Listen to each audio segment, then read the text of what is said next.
en esta comisión y pasamos a la última pregunta del orden del día,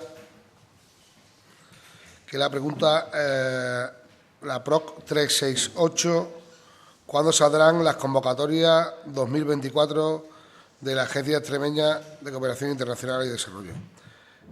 Formulada por doña Nerea Fernández Cordero, con registro de entrada número 8786. Para contestar a la pregunta está la señora Belloso Bueno, a la que le damos la bienvenida, la directora de la Agencia Extremeña de Cooperación Internacional y Desarrollo, y tiene la palabra la señora Fernández Cordero por tiempo de 3 minutos para formular la pregunta. Muchas gracias, señor presidente. Señora Belloso, como siempre, bienvenida. Otra vez más queremos hablar de cooperación. Cuando registré esta pregunta, obviamente no habían salido las convocatorias de ayuda directa, pero he querido mantenerla por lo que le voy a explicar ahora. Estas ayudas, las convocatorias que se han aprobado ahora y que han salido, han sido el 2 de julio, si no me equivoco, ¿no? Para las subvenciones a proyectos de cooperación internacional para el desarrollo. Como usted bien sabe, hay como unas 4 líneas de subvenciones para los proyectos tanto de cooperación como de educación al desarrollo, porque no todos los proyectos son de cooperación. Hay 2 de cooperación internacional y educación por concesión directa, que son estas ayudas, y luego están las de concurrencia competitiva. De estas ayudas, de estas concesiones, todavía no se sabe absolutamente nada. Por lo tanto, quería mantener esta pregunta para que usted nos pudiese contestar en esta comisión si tienen pensado desde la ECIC sacar estas convocatorias de concurrencias competitivas, porque además son, por así decirlo, como el tomo más gordo de la cooperación internacional. Al final, las concesiones de ayudas directas, como usted bien sabe, pero bueno, lo explico porque hay a lo mejor un poco técnico que a lo mejor no se entiende tanto. Se presentan unos proyectos, esos se estudian y luego esos se tienen que aprobar.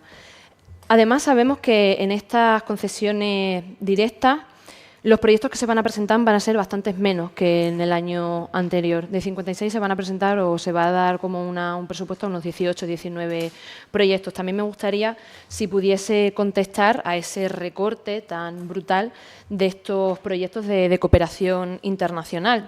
Y además también, en esta línea de ayudas directas, la educación para el desarrollo de la ciudadanía el presupuesto es muchísimo menor. Y queríamos también preguntarle el por qué o cómo van a mantener, ¿no?, a esas organizaciones, que no todas las organizaciones que están trabajando en Extremadura son de cooperación, sino que son de educación al desarrollo, pues en zonas rurales, aquí en nuestra tierra, que son bastante importantes. Y queríamos, bueno, preguntarle por eso. Y una última cosa, yo ya sabe usted que le pregunto preguntas muy directas. En estos requisitos de las ayudas de concesión directa, que yo me lo he leído, hay varias cosas que yo quería preguntarle, ¿no? Porque los requisitos son que tengan un alto contenido innovador. Si me puede explicar exactamente qué contenido innovador tienen que tener estos proyectos para que sean aceptados. Y luego que incluyan el voluntariado transformador. Como usted bien sabe, si yo voy bien de tiempo... 10 segundos. Como usted bien sabe, este voluntario transformador no es así la cooperación internacional. Uno no hace cooperación internacional para transformarse a sí mismo, sino para transformar a la sociedad. Entonces, bueno, queríamos hacerle estas preguntas y luego ya en el término de dúplica le cuestiono algunas preguntas más que tenía. Muchas gracias. Gracias, señora Fernández Cordero. Para contestar las preguntas tiene la palabra la señora Belloso por tiempo de 10 minutos. Le informo que le avisaré un minuto antes para saber que le queda un minuto. Gracias. Bueno, pues buenos días. Efectivamente, han salido ya publicadas, bueno, no publicadas todas, pero publicadas las 2 convocatorias. Una para la financiación de proyectos de acción humanitaria por un importe de 716.000 euros, que fue publicada en el DOE el viernes 12 de julio y que tiene un plazo para presentación de propuestas hasta el 30 de diciembre. Y una segunda aprobada por el Consejo de Gobierno el día 2 de julio, que probablemente se publique mañana en el DOE. Esta segunda tiene un importe convocado de 4.812.000 euros. Bien,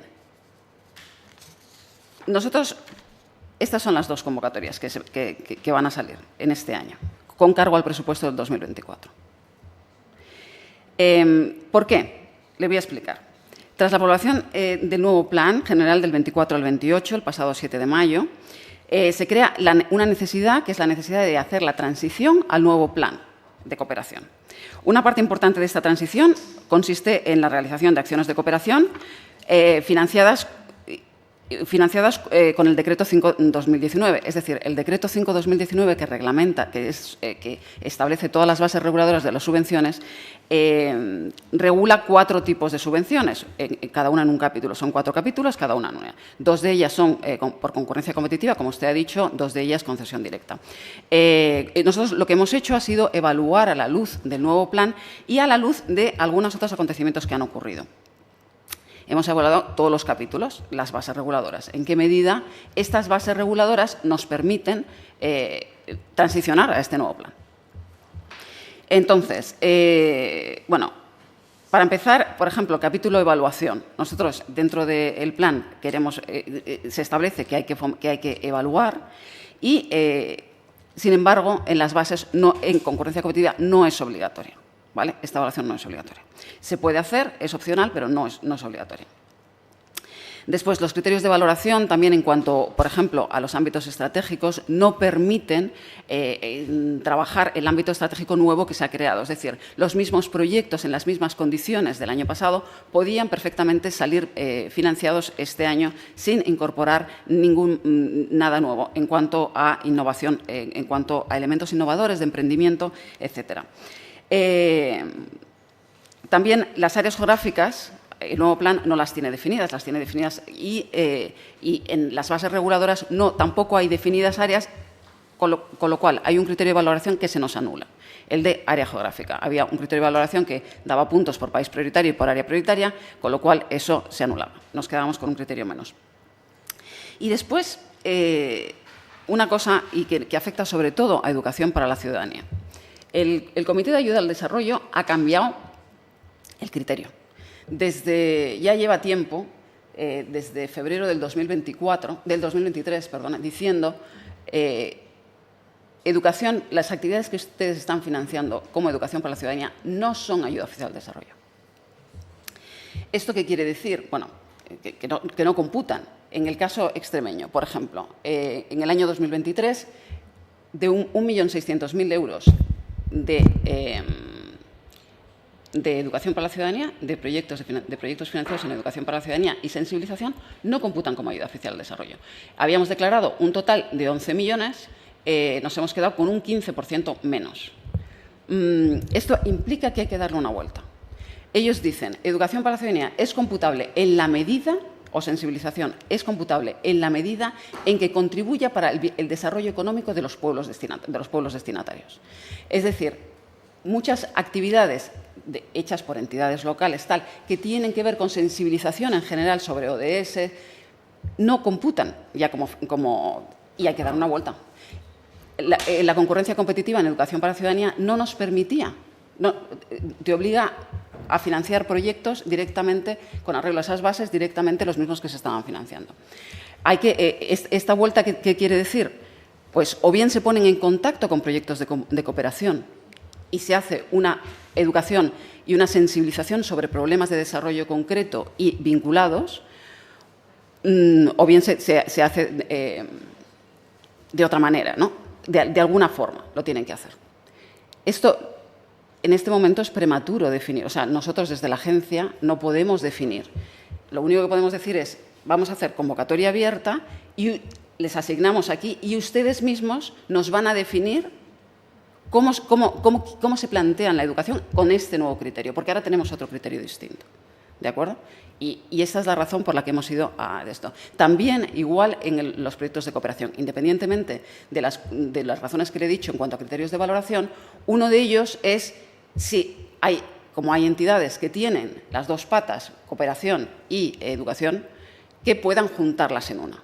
De hecho, Esto no se podía hacer en la concurrencia competitiva. ¿Por qué? Porque hay una limitación presupuestaria que impide presupuestariamente imputar gastos que se produzcan aquí en Extremadura. Y, sin embargo, en convocatoria abierta, concesión directa, no existe tal limitación. Por lo tanto, permite tener una mayor libertad. Pero bueno, no solamente es esto, que estas son razones suficientes, sino que es que además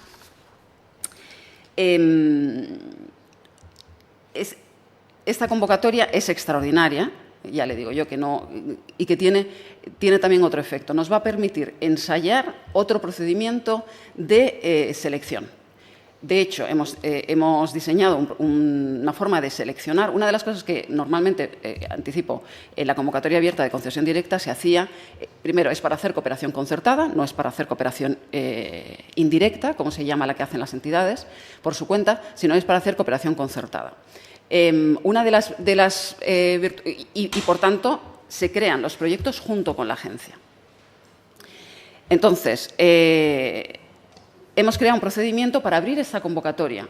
Si hasta ahora la convocatoria de concesión directa era algo más de despacho y más de rellenar agendas, en estos momentos lo que hemos hecho ha sido crear un procedimiento para abrir esa convocatoria y ese importe a todas las entidades que están en el registro, que son las que tienen derecho, según el Decreto 5/2019, en estos momentos a presentarse. Entonces, y este es un procedimiento que está hecho en dos fases. Una primera fase de preselección y una segunda fase En esta primera fase de preselección lo que hacemos es solicitar a las entidades que nos digan cuáles son los proyectos que quieren financiar y nosotros evaluamos una parte del proyecto. Evaluamos la calidad, evaluamos la solvencia, evaluamos en qué medida se encaja y nos permite desarrollar el plan, cada proyecto. Y a partir de ahí, los proyectos seleccionados sí que harán el marco lógico, el desarrollo completo, que es, además, para las entidades, consumidor de recursos. De esta forma, bueno, pues solo las entidades y además con un técnico acompañando, de forma que los técnicos que acompañan también pueden solventar dudas y pueden acompañar para que entidades que a lo mejor no tengan experiencia exactamente con determinado formulario, con determinados procesos, no se queden atrás y no se queden fuera de las distintas convocatorias.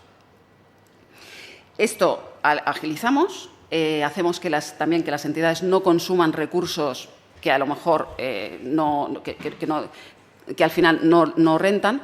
Nosotros, por ejemplo, de la convocatoria del año pasado de concurrencia competitiva, le digo que se presentaron, por ejemplo, en proyectos de cooperación 44 proyectos, se aprobaron 21, en educación para la ciudadanía 44-21 también. Es decir, es un ratio un poco menos del 50% de posibilidad de éxito, ¿no? O sea, que hay muchas entidades que trabajan y que al final, no le voy a decir que para nada, pero que al final incluso que se quedan atrás por cuestiones muy formales y muy de un numerito y una décima y una centésima de un presupuesto, que muchas entidades, cuando han venido a verme, me han dicho, eso hay que cambiarlo.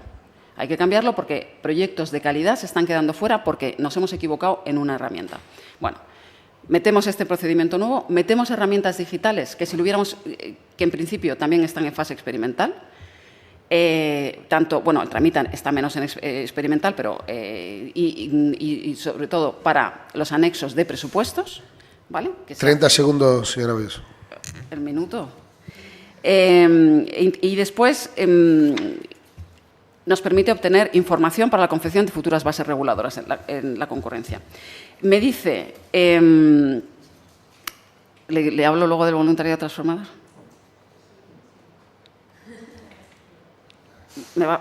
Tiene todavía el minuto que tenía. Sí. Tengo. Sí, vale. le quedan medio minuto ya. Vale. En el caso de...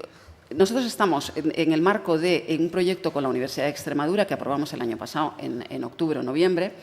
Hemos creado el Laboratorio de Innovación. El Laboratorio de Innovación nos está ayudando a poner en marcha también el plan. Es el espacio donde las entidades participan y vamos definiendo los distintos términos. Por ejemplo, hubo una primera mesa que se celebró el 11 de junio en Badajoz, en la Universidad de Extremadura, donde allí definimos qué era el voluntariado transformador. Y ahora se lo cuento. Vale.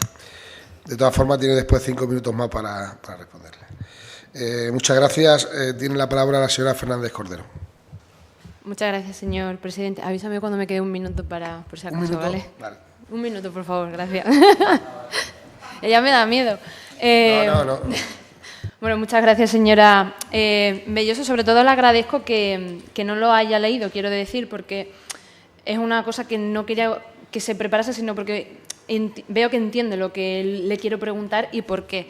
Que me haya dicho que las convocatorias de concurrencia competitiva no vayan a salir es preocupante, porque esto significa que muchas de esas entidades se van a quedar sin poder presentar proyectos porque no van a poder presentar proyectos para estas convocatorias de ayuda directa. Y esto al final se traduce en un recorte, como ya veníamos advirtiendo, ya lo sabíamos, en materia de cooperación internacional. Además, otra de las cosas que a mí me ha llamado mucho la atención de esta convocatoria, que ha sido hace este mismo mes, cuando se ha empezado a mover, es que va muy tarde. Al final, el sector trabajador de la cooperación internacional, las trabajadoras están tremendamente preocupadas porque ¿cómo van a sobrevivir? Si tienen que estar presentando ahora en verano esos proyectos y solo algunas entidades, que si mal no lo tengo yo aquí, al final de todas esas fases, la fase 4, el plazo máximo es el 30 de septiembre. Entonces eso luego se tendrá que estudiar, se tendrá este año, ¿qué han podido hacer? Aparte de los proyectos que ya tenían aprobados esas entidades. Y mi pregunta también va de cara al futuro, que no lo sabemos porque todavía no sabemos si vamos a tener los presupuestos 2025, no lo sabemos, pero es que al final esto se va a traducir en que las trabajadoras que están trabajando en cooperación internacional están atadas de pies y manos, porque si las concurrencias competitivas no van a salir, esto es muy poco proyecto, porque el presupuesto que ustedes que tienen son de esos 4 millones, y no da para todos los proyectos que se podrían presentar. Además, otra de estas, que usted mismo lo ha dicho, el tema de la zona geográfica, tanto lo pone aquí bastante bien, porque ya le digo que me lo he leído, en la ECIG, en el marco de esta convocatoria, se pretende seleccionar proyectos que se desarrollen solo en los siguientes países: Panamá, Colombia, Ecuador, Perú y Bolivia. Yo me pregunto, ¿por qué solo estos países? ¿Por qué no en más países? Y yo voy a preguntarle directamente, ¿qué pasa con Palestina? Yo entiendo que a lo mejor esto no es prioridad de este Gobierno, pero que lo digan abiertamente. Este Gobierno es minoría ahora mismo. Que lo digan abiertamente. Creo que sería donde uno de las zonas que más ayudas necesitan, Extremadura no va a estar y no va a hacer nada. Y hay asociaciones extremeñas trabajando en el territorio. Me parece que es bastante irresponsable. Al final también, que ya veremos lo que se va a ejecutar, pero es eso, ¿no? De unos 40 y tantos proyectos, 56 tenía yo, pero 40 y tantos proyectos se aprobaron solo, que nosotros lo entendemos, que creemos que es necesario ejecutar. Pero es que con estas ayudas de concesión directa, los proyectos que se van a presentar van a ser incluso menores y a ver cuánto se ejecuta. Al final, y también esto es un problema, porque si las convocatorias de concurrencia competitiva no van a salir, se está vaciando de las competencias más importantes a la ECCID. A mí esto me preocupa y yo imagino que a usted también, como directora de la ECCID, porque además esto, y hablando así un poco, es una manera de cargársela, es una manera de ir quitando competencia e ir que las asociaciones y las organizaciones no puedan presentarse a estas convocatorias. Y luego, aparte de eso, ¿no? Que a ver si se podría adelantar la convocatoria de 2025 a noviembre, porque las trabajadoras se quedan sin trabajo. Y esto es una cosa que, tanto las trabajadoras de aquí de Extremadura, es una cosa que me han transmitido, están bastante preocupadas. Al igual que el Plan General, la participación, igual que en estas ayudas, la participación, usted dice que hay una participación con las entidades, pero no es así, porque, y yo con esto también soy muy específica, la participación no es informar de lo que se va a hacer, la participación es abrir un proceso en el que todo el mundo pueda participar de verdad, una participación real. Yo al final espero, y no sé si ya me voy quedando... ¿Me voy bien? Un minuto le queda. ¿Ves? Qué bien. Yo al final espero, y lo digo de verdad, y desde nuestro grupo parlamentario, porque la cooperación internacional es una cuestión que nos preocupa muchísimo. Espero que con la ruptura de este pacto de gobierno, en el que ahora ya no está la extrema derecha y el PP se ha quedado en minoría, espero que recapacite y vaya por la senda de esa firma, ¿no? De esa ley de cooperación que el PP firmó, que estaba de acuerdo, y que recapacite para el siguiente año si es que se puede sacar adelante los presupuestos regionales, que no lo tengo yo muy claro. Pero creo sinceramente que, quitando ya esta línea roja que era de la extrema derecha, cargarse en la cooperación internacional y que ahora ya no están, espero que desde la consejería se recapacite y se vaya a una cooperación que sea real, y además porque Extremadura tenía un símbolo, ¿no?, de cooperación internacional y llevado por bandera, una cooperación internacionalista, que siempre es mejorable, pero desde luego lo que estamos viendo en este primer año de gobierno es que no es prioritario, y desde luego lo que están haciendo, y ustedes como directora de la ECI, yo entiendo que, y espero que esté preocupada, no se está haciendo una cooperación real y una cooperación que la están desmantelando. Muchísimas gracias. Gracias, señora Fernández. Para finalizar, tiene la palabra la señora Belloso por tiempo de 5 minutos. Muy bien, muchas gracias. Todo esto es fruto de la reflexión. Aquí no estamos haciendo las cosas a tontas y a locas, es fruto de la reflexión. Es una reflexión que hemos comenzado en el plan de cooperación, hecho en un tiempo récord, por eso también nos hemos retrasado a sacar las convocatorias, porque saben, porque ya lo he dicho aquí varias veces, sin plan de cooperación no podemos sacar convocatorias, no es legalmente posible. Por lo tanto, hemos tenido que hacer eso, más una evaluación, por lo tanto, vamos en estas fechas. Es verdad que yo, desde el primer consejo asesor que dije más o menos el calendario, además era un calendario que había establecido, no en aquella altura, pero sí después, sí habíamos establecido técnicamente todos los pasos y hasta dónde nos podíamos comprometer, o sea, realista. Lo concertamos con la coordinadora de ONGDs para que ellas supieran por dónde, cuál era nuestro horizonte, y finalmente hemos llegado a sacar las convocatorias ahora en el mes de julio. Esto, el plazo que nosotros nos hemos dado también internamente es un plazo que nos permite tener probablemente para el 30 de septiembre todos los proyectos ya seleccionados y trabajados y presentados. El año pasado creo que fue el Consejo Asesor fue el 29 de septiembre el que aprobó y la resolución final fue el 18 de octubre. Es decir, que vamos más o menos con los plazos del año pasado, ¿de acuerdo? No vamos peor. Insisto, esto es una situación extraordinaria. Es una situación extraordinaria que nos permite transicionar al nuevo plan. Esta no es la situación, esto no es la política de cooperación de este Gobierno. Pero sí que es una situación extraordinaria a la que estamos obligadas para transicionar, y de una forma también lo más rápida y lo más cuidadosa también con el sector, porque somos absolutamente conscientes de la fragilidad del sector y que el sector hay que cuidarlo. Y por eso se abre la convocatoria abierta a la participación de todas las entidades. Por eso. Es verdad que el año pasado en concurrencia competitiva se financiaron un total de 42 proyectos. Este año estamos hablando de en torno al 25 o 30 proyectos, ¿vale? Los que vamos a seleccionar.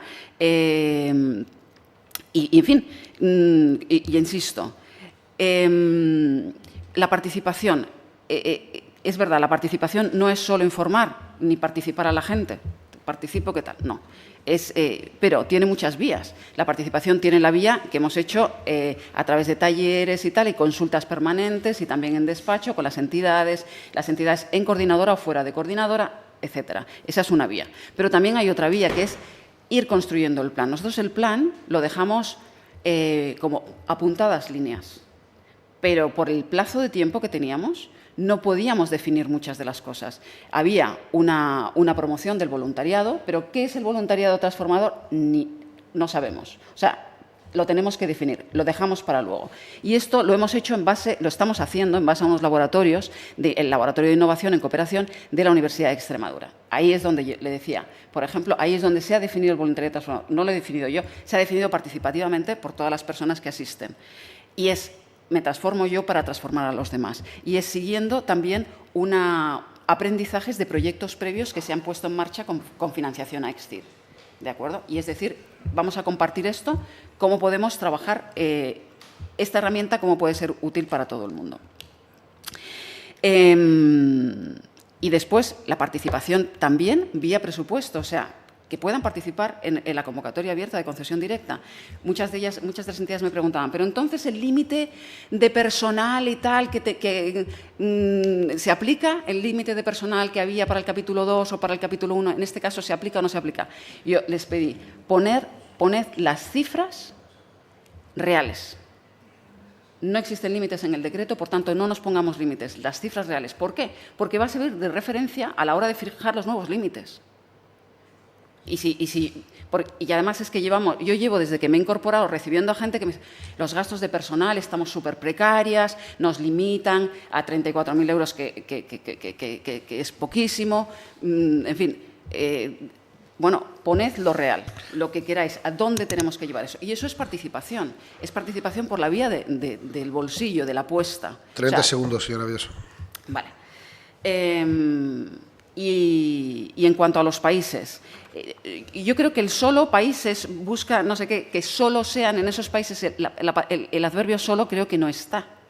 Porque lo que hemos fijado son esos países porque ya tienen una concentración de la cooperación extremeña, ya tienen una inversión. Y segundo, también es coherente con la política de la Junta en otras. Queremos centrar. ¿Vale? Entonces, es coherente, es concentrar esfuerzos para maximizar impacto, porque maximizar impacto es súper importante. ¿Vale? Y el tema Palestina, bueno, ya hemos aprobado en el marco del convenio de emergencias una ayuda para Palestina. Por cierto, en el caso de la Franja de Gaza, me contaban de la OCHA el otro día que se estaba tirando cantidades inmensas y pudriendo, porque no se abría la frontera y no se podía pasar la ayuda. Cantidades inmensas. Y bueno, y nosotros también en ayuda humanitaria, pues ahora vemos también cómo vamos a distribuir la ayuda. ¿De acuerdo? Porque entendemos que es donde está realmente lo que tenemos que hacer. Gracias a ustedes. Muchas gracias, señora Belloso. Bueno, pues damos por concluido el orden del día. Se levanta la sesión y que tengan ustedes unas felices vacaciones.